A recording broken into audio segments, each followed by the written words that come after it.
राजेश मसाला अब international quality में उपलब्ध। Rajesh I love a healthy start.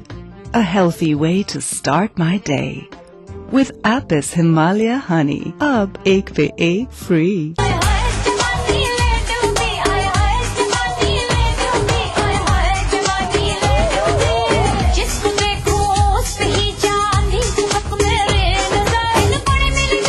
India's favorite Rajshri Pan Masala celebrates the release of Kya Cool Hai Hum 3 on 22nd Jan 2016.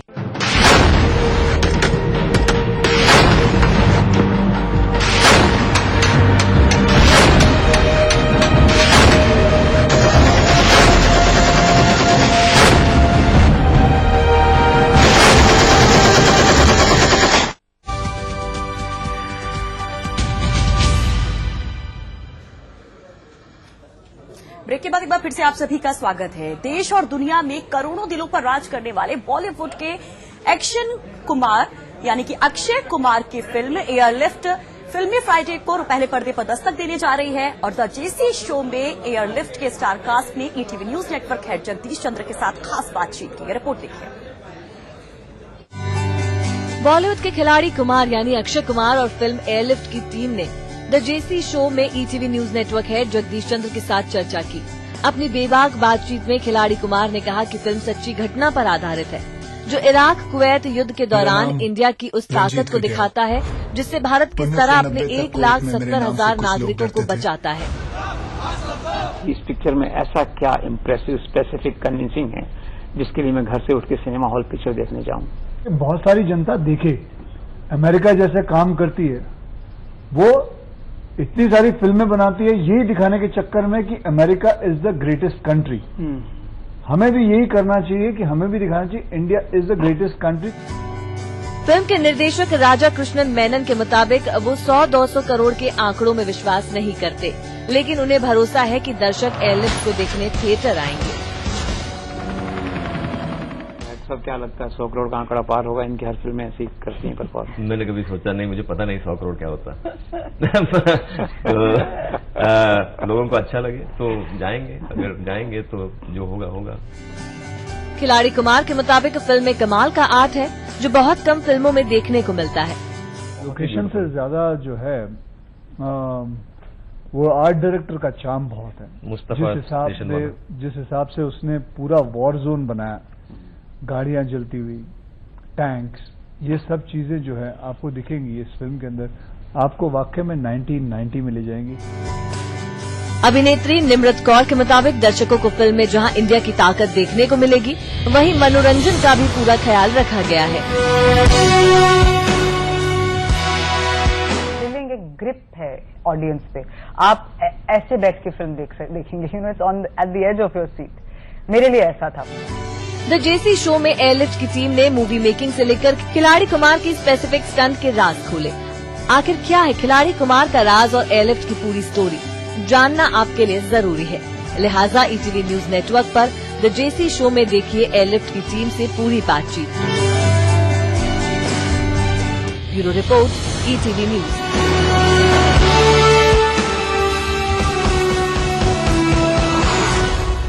Airlift हिंदुस्तानियों के लिए हिंदुस्तान की सबसे कामयाब कोशिश।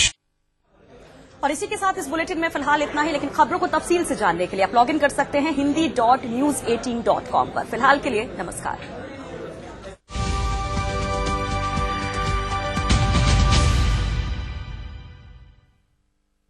सह प्रायोजक थे पतंजलि हर्बल बाथ सोप। अपनाएं, त्वचा की प्राकृतिक सुंदरता पाएं।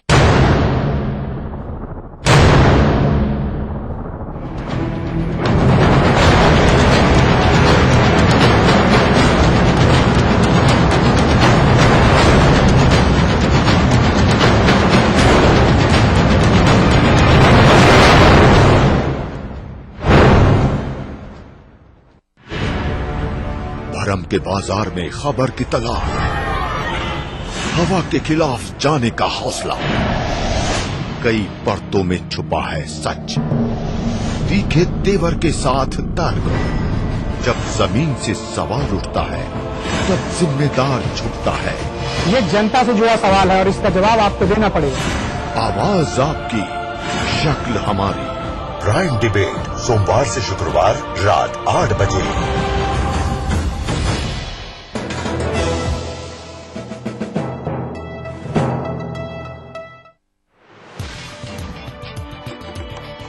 कहते हैं दिल का रास्ता पेट से जुड़ा होता है। जब बात हो दिल जीतने की तो लजीज पकवान बड़ा कारगर सिद्ध होता है। घर पे मेहमान आए हों या कोई खास मौका, ऐसे में लाजमी है बात होती है पकवान की, स्वाद की और परोसने की। तब एक ही नाम जहन में आता है, रसोई से। देखिए रसोई से।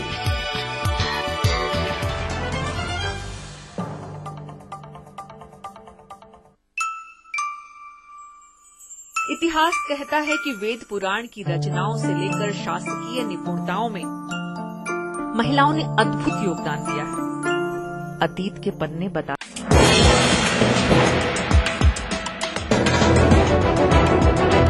आप देख रहे हैं ETV न्यूज उत्तर प्रदेश उत्तराखंड, खबर ही जीवन है।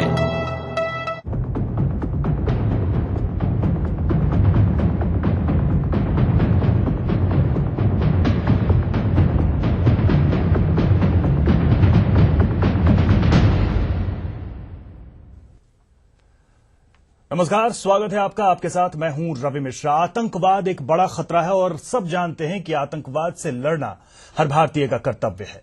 लेकिन आतंकवाद से लड़ाई कैसे हो, और खासकर जब ISIS की बात होती है, इतने बड़े आतंकी नेटवर्क की बात होती है, तो उससे लड़ाई कैसे हो?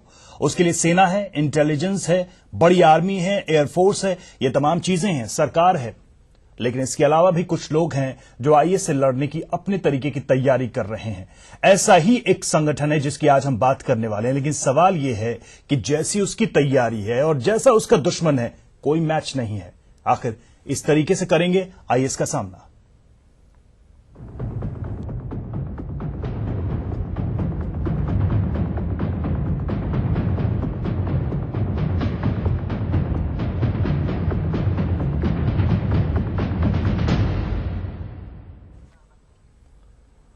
तो आतंकी संगठन ISIS के बढ़ते खतरे को देखते हुए गाजियाबाद के देवी मंदिर के महंत ने एक हिंदू स्वाभिमान सेना का गठन किया, जो कट्टरपंथी मुस्लिम विचारधारा के खिलाफ लड़ाई लड़ेगी।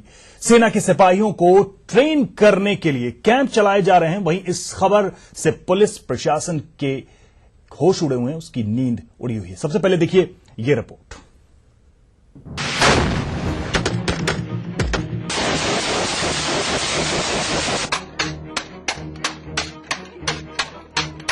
इस्लामिक स्टेट्स यानी ISIS को मुंह तोड़ जवाब देने के लिए पश्चिम उत्तर प्रदेश में धर्म सेना तैयार की जा रही है। दावा किया जा रहा है कि धर्म सेना के लड़ाके ISIS के आतंकियों को टक्कर देंगे। धर्म की रक्षा के लिए बनी धर्म सेना, ISIS से मुकाबले के लिए तैयार है हिंदू सेना। जय श्री राम। पिस्तौल से लेकर लाठी डंडा चलाने तक की मिल रही है ट्रेनिंग। पश्चिमी यूपी में 50 जगहों पर चलाए जा रहे हैं कैंप। हिंदू स्वाभिमान संगठन के बैनर तले पश्चिम उत्तर प्रदेश में इन लड़ाकों को तैयार किया जा रहा है। मेरठ, मुजफ्फरनगर, गाजियाबाद समेत कई अन्य जिलों में 50 से भी ज्यादा ऐसे कैंप चलाए जा रहे हैं, जहां 8 साल के बच्चे से लेकर 30 साल के युवा युवतियों को तैयार किया जा रहा है, जिन्हें शारीरिक नहीं बल्कि मानसिक ट्रेनिंग भी दी जा रही है। इस कैंप में लाठी डंडा, तलवार से लेकर बंदूक चलाने की ट्रेनिंग दी जा रही है।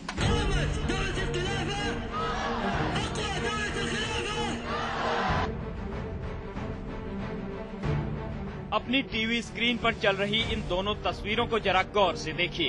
पहली तस्वीर में दुनिया के लिए नासूर बन चुके आतंकी संगठन ISIS खतरनाक हथियारों से मासूम बच्चों को ट्रेनिंग दे रहा है, तो वहीं दूसरी तस्वीर में ISIS से मुकाबले के लिए बच्चों को ट्रेन किया जा रहा है। दरअसल ये तस्वीरें हैं पश्चिमी उत्तर प्रदेश की, जहां ISIS से लोहा लेने के लिए हिंदू स्वाभिमान सेना का गठन किया जा रहा है। और ये सब कर रहे हैं गाजियाबाद देवी मंदिर के महंत नरसिम्हानंद सरस्वती। हालांकि महंत किसी सेना को बनाने की बात से तो इनकार कर रहे हैं, लेकिन हिंदू धर्म रक्षा के लिए हिंदू रक्षा संगठन बनाने की बात स्वीकार जरूर कर रहे हैं। देखिए मेरे पास जो एक संगठन है उसका नाम है हिंदू स्वाभिमान, और ये संगठन है, ये विचार देने वाला संगठन है। ये कहीं भी ऐसा संगठन नहीं है कि ये संगठन कहीं भी आतंकवाद फैला रहा है या ये संगठन किसी का कत्ल करने की योजना बना रहा है, ऐसा संगठन नहीं है। एक विचार देने वाला संगठन है हिंदू स्वाभिमान, ये मेरे शिष्यों ने बनाया। पश्चिमी यूपी के अलग अलग इलाकों में इस तरह के करीब 50 कैंप चलाए जा रहे हैं, जहां खुलेआम तीरंदाजी, तलवारबाजी, कुश्ती और राइफल चलाने की ट्रेनिंग दी जा रही है।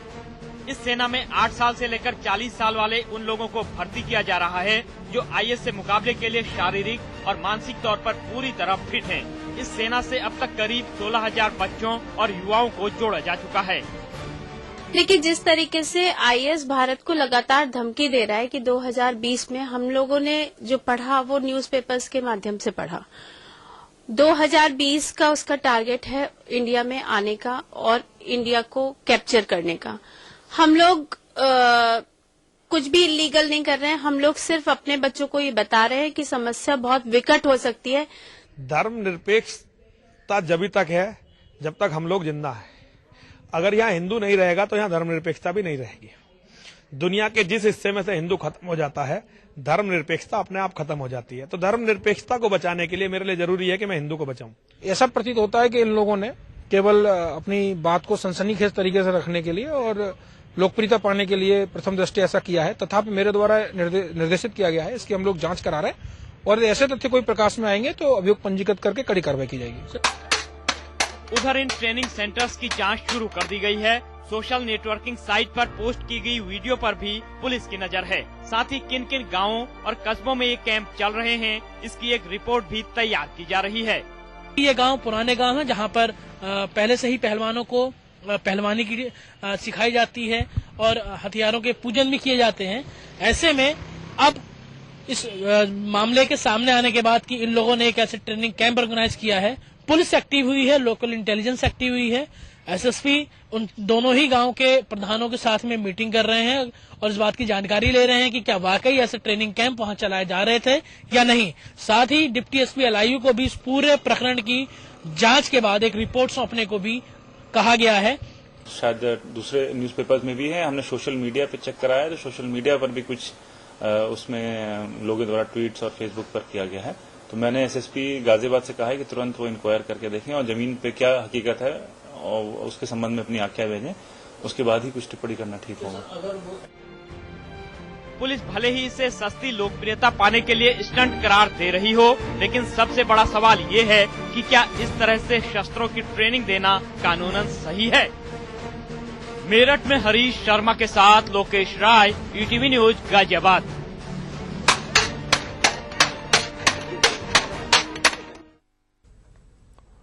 और हिंदू स्वाभिमान सेना को लेकर महंत नरसिम्हानंद सरस्वती इलाके के एसएसपी और डीआईजी का क्या कहना है इस पूरे मसले पर, देखते हैं। अगर हम एयर पिस्टल और एयर गन को असला मानते हैं, एयर पिस्टल और एयर गन को असला मानते हैं तो ट्रेनिंग है, वरना तो हमारे पास कोई हथियार तो है नहीं। ये पहलवानी, कबड्डी, तीरंदाजी और तलवारबाजी, पटेबाजी, जो हमारी पारंपरिक हमारी कलाएं हैं, उसमें हम लोगों को पारंगत करना चाहते हैं हिंदुओं को। अगर कोई व्यक्ति सांप्रदायिक सद्भाव बिगाड़ता है, कोई सांप्रदायिक जो फैब्रिक हमारा है उसको डिस्टर्ब करने की कोशिश करता है, तो उसमें निसंदेह कठोर से कठोर कार्रवाई की जाएगी और ये बिल्कुल किसी को ये अनुमति नहीं दी जाएगी कि वो जो हमारा सांप्रदायिक सद्भाव है उसको बिगाड़े। इसमें प्रशासन का, शासन का स्पष्ट निर्देश है, इसमें जरा सी भी कोताही नहीं बरती जाएगी। अगर उनका इंटेंशन वायलेंट है, अगर प्रतिबंधित हथियारों का इस्तेमाल किया जा रहा है या कुछ इलीगलिटी आती है तो निश्चित ही ये इलीगल है और इस पर कार्रवाई की जाएगी। तो आज इस शो में समझने की कोशिश करेंगे कि आखिर ये क्या करने की कोशिश हो रही है, क्या प्रयास किया जा रहा है। हमारे साथ 3 मेहमान हमारे साथ बने हुए हैं। चेतन शर्मा, अध्यक्ष स्वाभिमान सेना, स्वागत है आपका। Retired colonel SS Yadav, Sapa नेता लखनऊ से, और साथ ही डॉक्टर चंद्र मोहन, ये प्रवक्ता हैं बीजेपी के। आप तीनों का स्वागत। सबसे पहले चेतना शर्मा के पास हम जाना चाहेंगे। चेतना जी, कुछ सवाल हैं मेरे पास आपके लिए, मैं चाहूंगा कि थोड़ा सा आप पहले उसका जवाब दे दें, फिर हम डिस्कशन में आगे बढ़ेंगे। आपको पता है मोहसिन नैगेट क्या है? आपको मालूम है? पीकेएम आपको पता है, सुना है आपने नाम? एनएसवी, एजीएस 17 सुना है आपने ये नाम?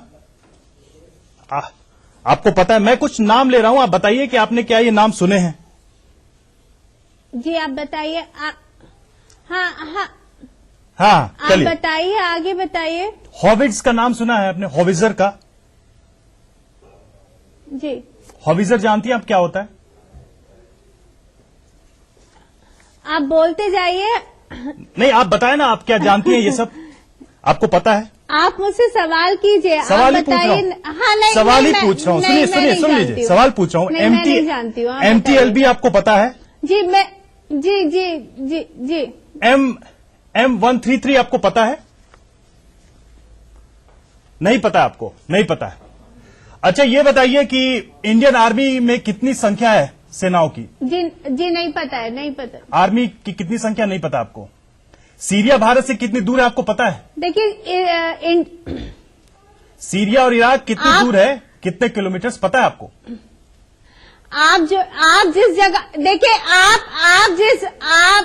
मैम, IS के फौज की संख्या कितनी है? IS में इस वक्त कितने आतंकवादी हैं आपको मालूम है? एक सेकेंड, आप हाँ या ना बोलिए ना, आपको पता है या नहीं पता है ये बताइए मुझे। IS में कितने लोग हैं इस वक्त आतंकवादी सक्रिय, आपको पता है? मुझे नहीं पता है, आप बताइए आगे। मैं तो बता दूंगा, आपको पता है कि नहीं पता है? तो जिस दुश्मन के बारे में आपको कुछ नहीं पता है, ठीक है, नहीं मुझे नहीं पता है। जिस दुश्मन के बारे में आपको कुछ नहीं पता है उससे आप ऐसे लड़ाई लड़ेंगी? ऐसा नहीं है, ऐसा मैंने नहीं कहा। देखिए, लड़ाई लड़ने की बात यह है कि पहले लड़ाई लड़ने की मानसिकता होनी चाहिए। आप मानसिकता बना रहे हैं। मानसिकता ही नहीं होगी, वो लड़ाई क्या लड़ेंगे? देश के लिए जो लड़ने सोल्जर जाता है उसकी एक सेकंड पहले बात सुन लीजिए। जो देश के लिए सोल्जर जाता है पहले उसको ट्रेनिंग दी जाती है, कैंप कराए जाते हैं उसको। एनसीसी इसी का एक पार्ट है। और उसको ये भी बताया जाता है कि उसका दुश्मन कौन है, कैसा है। विषय में जानकारी रखना एक अलग चीज है, और अपने बच्चों को नहीं तो हाँ बिल्कुल उन्हें बताया जा रहा है, ये उन्हें बताया जा रहा है। ठीक है, मैं समझ गया। अब मेरी बात सुन लीजिए। खतरा है आज सारे न्यूज़पेपर्स है। अभी अब आप मेरी बात सुन लीजिए। मैं समझ गया आपकी बात, कितना आपको पता है IS के बारे में और आतंकवादियों के बारे में, क्या तैयार है आप पता है मुझे सिर्फ ये बताइए कि जो मैंने नाम लिए वो सब वेपन्स हैं, एंटी टैंक गन्स हैं, ऑटोमेटिक मशीन गन्स हैं, बड़े बड़े हथियार हैं, एयरक्राफ्ट हैं, एंटी एयरक्राफ्ट हैं, जो कि IS के पास है। सुन लीजिए मेरी बात, सवाल तो सुन लीजिए। रॉकेट लॉन्चर्स हैं जो IS के पास है। आपको नहीं मालूम था कि वो कौन से रॉकेट लॉन्चर हैं, वो कितना डिस्ट्रक्ट कर सकते हैं, आपको कुछ नहीं पता है। आप मेरा सवाल सुन लीजिए। आप जो ट्रेनिंग दिया जा रहा है यहाँ पे तलवार और लाठी के बल पे, ये क्या नाटक है? क्या देश में सेना नहीं है? देश में 15 लाख सेनाएं हैं इस वक्त आर्मी में, क्या वो रक्षा नहीं करेंगे ISIS से? आप करेंगी? फिर हम सेना क्यों रख रहे हैं?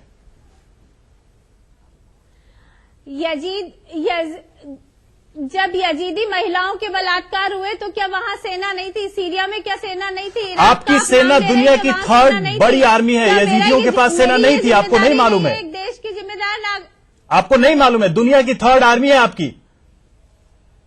मैं जानती हूँ कि 3rd बड़ी मैं जानती नहीं मालूम है आपको, कुछ नहीं मालूम है। और कमाल की बात है कि आप लोग IS से लड़ने की तैयारी कर रहे हैं। रिटायर्ड कर्नल SS यादव हमारे साथ जुड़े हुए हैं। यादव साहब, क्या नाटक है ये? आपको लगता है कि ऐसे हम आतंकवादियों से लड़ेंगे? ये मानसिकता हम बना रहे हैं क्या? अपने बच्चों को, युवाओं को हम बरगला रहे हैं इस तरीके की चीजों का हवाला देकर, इस तरीके की ट्रेनिंग की बात करके, ऐसे कैंप लगाकर? देश में सेना है, पैरामिलिट्री फोर्सेस हैं, इतना बड़ा बजट है, 8th बजट है वर्ल्ड का हमारा सेना का, और ऐसी जरूरत पड़ेगी हमें IS से लड़ने के लिए?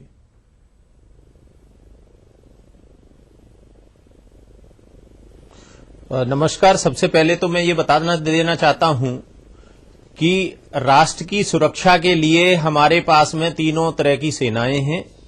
जल सेना है, वायुसेना है और थल सेना है। उसके अलावा हमारे पास में पैरामिलिट्री फोर्सेस हैं, साथ में ही हमारी तमाम इंटेलिजेंस एजेंसियां हैं, और फिर हमारे भारत के तमाम नागरिक हैं। जो कोई भी लड़ाई होगी उसमें संपूर्ण देश का जो अंग है सब उसमें हिस्सा लेने लगता है। बिल्कुल। और प्रमुख तरीके से हमारी जो सेनाएं हैं वो मुकाबला करती हैं दुश्मन का। जो अभी आ रहा था इस पर के 2020 तक ISIS भारतवर्ष पर कब्जा कर लेगा, ये उसकी दम नहीं है कि कब्जा कर पाए, क्योंकि भारतवर्ष की सेनाएं सभी सजग हैं और अपने अपने तरीके से। लेकिन मेरा सवाल ये है कि ऐसी बातें करके ये जो कैंप लगाने की बात की जा रही है, हिंदू सेना, रक्षा वाहिनी, ये सब बनाने की बात की जा रही है, ये क्या करने का प्रयास किया जा रहा है? आपको क्या लग रहा है? क्योंकि सेना है हमारे पास, काबिल सेना है, और दुनिया की कोई ताकत हिंदुस्तान पर हमला नहीं कर सकती। और जिस यजीदियों की बात की जा रही है, जिन कंट्रीज की बात की जा रही है, उनकी आर्मी या उनका ऑर्गेनाइजेशन हमारी तरह नहीं है। ये बात क्यों नहीं समझ पा रहे हैं ये लोग, या फिर ये क्या करने की कोशिश कर रहे हैं?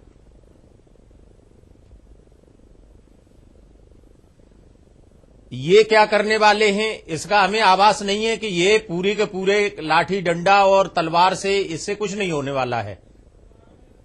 नहीं, कह तो रहे हैं कि मानसिकता बना रहे हैं हम लड़ने की।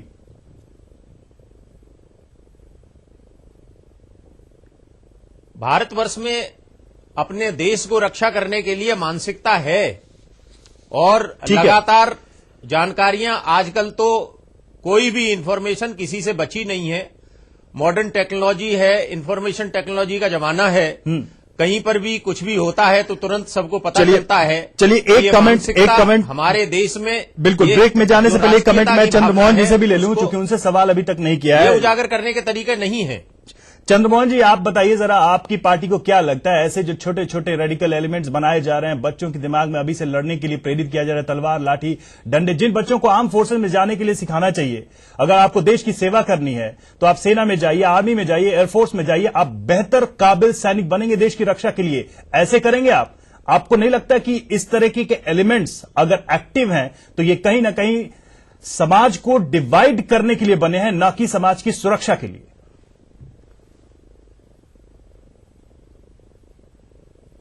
देखिए, भारत लोकतांत्रिक देश है और हम आजाद हैं और हम स्वतंत्र देश के नागरिक हैं, और देश की स्वतंत्रता को अक्षुण्ण बनाए रखने के लिए, देश की स्वतंत्रता की रक्षा करने, आप मेरे सवाल का जवाब दीजिए ना सर। ये मैं जानता हूं, ये सारी बातें जानता हूं, अर्धसैनिक आप मेरे सवाल का जवाब दीजिए कि ये लोग क्या कर रहे हैं? नहीं, ये लोग क्या कर रहे हैं ये तो यही बताएंगे। नहीं, आपको नहीं लगता ये क्या कर रहे हैं? मुझे तो लगता है कि ये लोग डिवाइड पैदा कर रहे हैं इस तरीके की चीजों को करके। नहीं, भारतीय जनता पार्टी का, भारतीय जनता पार्टी का आतंकवाद से खतरा तो इस देश के विषय में कोई विश्वास नहीं है। जी जी जी नहीं, मैं तो कह रहा हूं भारतीय जनता पार्टी को ऐसी किसी भी विषय में कोई विश्वास नहीं है। भारतीय जनता पार्टी का स्पष्ट मत है कि देश की रक्षा की जिम्मेदारी सेना करेगी, और बाह्य सुरक्षा की और आंतरिक सुरक्षा की जिम्मेदारी जो स्थानीय बल होता है उसकी जिम्मेदारी होती है, प्रदेश की सरकार की जिम्मेदारी होती है। केंद्र सरकार के देश की सीमा की रक्षा की जिम्मेदारी उठा रहा है। तो इनका विरोध कर रहे हैं आप? जिम्मेदारी जिनके आप ये कह रहे हैं कि ये लोग गलत हैं, बखूबी अंजाम दे रहे हैं। लगातार इस काम को अंजाम दिया जा रहा है और हम पूरे साहस के साथ में इसको निपट रहे हैं। चेतना हमारे साथ है। चेतना, एक चीज और बताइए, आप लोग कैसे तैयारी करते हैं, क्या क्या कैंप में चलता है?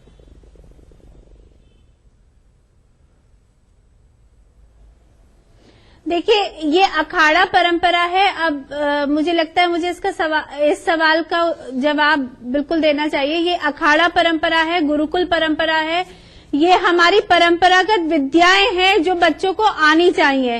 जिसको आप IAS से लड़ने की जो बात बार बार सामने आ रही है, IAS से लड़ने की स्थिति जब होगी जब शारीरिक और मानसिक रूप से, मैं इस बात को डिनाई नहीं करती कि आदमी अपना आतंकवाद से IAS से लड़ने के लिए ट्रेनिंग दी जा रही है। हम लोग बिल्कुल, देखिए, आप बोलने दीजिए। बिल्कुल हम लोग कह रहे हैं, मेरा इससे कोई डिनायल नहीं है, लेकिन पहले हम लोगों ने जो कहा है उसे सुन तो लीजिए। चलिए, बोलिए। हम लोगों ने ये कहा है कि अखाड़ा और गुरुकुल हमारी परंपरा में है। गुरुकुल और अखाड़ा हमारी परंपरा में है। हम जो परंपरागत हमारे खेल हैं उनका प्रशिक्षण देते हैं, उनसे बच्चों के शारीरिक उनमें सबलता आती है। गीता के माध्यम से उनको धर्म सिखाते हैं, आध्यात्मिक शिक्षा देते हैं, स्पिरिचुअलिटी उनमें डेवलप करते हैं ताकि वो डिसिप्लिन मेंटेन कर सकें। और उसके बाद मैं इस बात को बिल्कुल नहीं नकारती कि मिलिट्री फोर्सेस नहीं है, मिलिट्री फोर्सेस हैं, वो अपना काम करेंगी, लेकिन लगातार हमले घरों में भी हो रहे हैं। आज की रिपोर्ट है आईएएस की, आज पहली बार आईएएस ने आप एडमिट कर रहे हैं, हिंदुस्तान देख लीजिए, जागरण देख लीजिए, कोई भी न्यूज़पेपर न्यूज़ अरे तो उसके लिए सिक्योरिटी है, एनआईए है, आईबी है, आप लोग कौन है भाई? उसके लिए पूरे देश में इंस्टीट्यूशंस हैं, आप लोग कौन है? आप एक सेकेंड भाई, आप नहीं, कल को मेरे घर पर हमला जब होगा तो मैं क्या आपको बुलाने जाऊंगी, मिलिट्री फोर्सेस के पास जाऊंगी? मेरे बच्चे का रेप होगा तो मुझे तैयार रहना चाहिए या नहीं? ये जो डर फैलाने की कोशिश की जा रही है, मेरे यहाँ रिपोर्ट है, आज बड़ा बवाल न करा दे पुलिस की नाकामी। नहीं, ये बरगलाने की कोशिश नहीं है, ये एक जिहादी मानसिकता से लड़ने का, और उस जिहादी मानसिकता को आप इस मानसिकता से तोड़ देंगी, यही कह रही हैं आप? और सुनिए, हाँ बिल्कुल तोड़ देंगे, बिल्कुल। तो आप में और आईएएस में फर्क क्या है? आप में और आईएएस में फर्क क्या है? आप लोगों में और आईएएस में फर्क क्या है? फर्क है। क्या फर्क है? बताइए मुझे, क्या फर्क है? हाँ फर्क है, सुनिए, फर्क है। आईएएस निर्दोष लोगों पे वार कर, फर्क है, आप सुनिए, फर्क है। आईएएस निर्दोष लोगों को मार रहा है, आईएएस उन लोगों को टारगेट कर रहा है, उन यजीदी महिलाओं का कोई गुनाह तो नहीं था। इस देश में सिर्फ हिंदू निर्दोष नहीं होते, इस देश में मुसलमान भी हैं, सिख भी हैं, ईसाई भी हैं। अगर आपको ट्रेनिंग कैंप चलाना है, आपको फोर्स बनानी है, तो ऐसी फोर्स बनाइए जो सबकी रक्षा करे, हिंदुओं की नहीं करे। मैं कल से डिबेट पे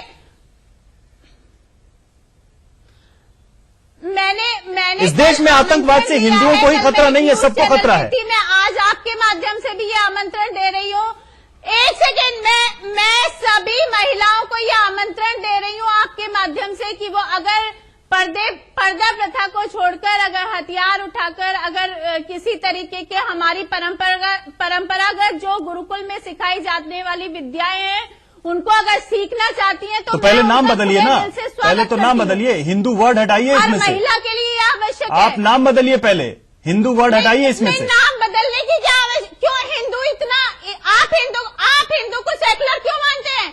आप हिंदू को मदरसों के नाम क्यों नहीं बदल देते? विश्वास कैसे जगेगा? आप भारतीय रक्षा सेना रख लीजिए, कुछ भी रख लीजिए, हिंदू वर्ड हटाइए इसमें से। तैयार हूं बदलने के लिए।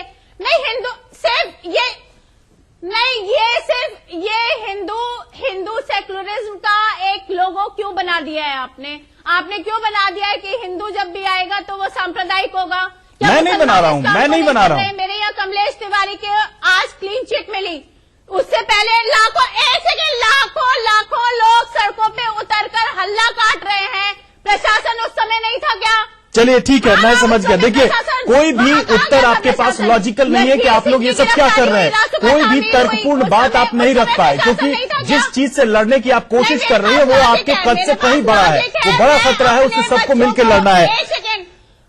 कर्नल एसएस यादव, मैं आपके पास आना चाहूंगा, एक चीज बताइए, जिस तरीके से ये एक प्रोजेक्शन करने की कोशिश की जा रही है कि हम बलात्कार से बचाएंगे, हम आतंकवादी हमले से बचाएंगे, हमारे परिवार पर हमला होगा तो हम सेना पुलिस नहीं बुला के हम खुद लड़ जाएंगे, ये मेंटालिटी क्या है? खुद हथियार उठाकर खुद क्रिमिनल्स का सामना करना। और क्या आप कहीं ना कहीं जो टेरर आईएस यहां से 4,000 किलोमीटर दूर बैठ के पूरी दुनिया में फैलाना चाहता है, क्या आप उसका कंडक्टर, क्या आप उसका मीडियम नहीं बन रहे हैं? अपने ही देश में लोगों को डरा नहीं रहे हैं। हमारे देश में कोई डर नहीं है आतंकवाद का, हम सब तैयार हैं लड़ने के लिए, लेकिन बार बार ये कहना कि घर में खतरा है, आंगन में खतरा है, कमरों में खतरा है, क्या ये थ्रेट उसी थ्रेट का एक हिस्सा बनने की कोशिश नहीं है?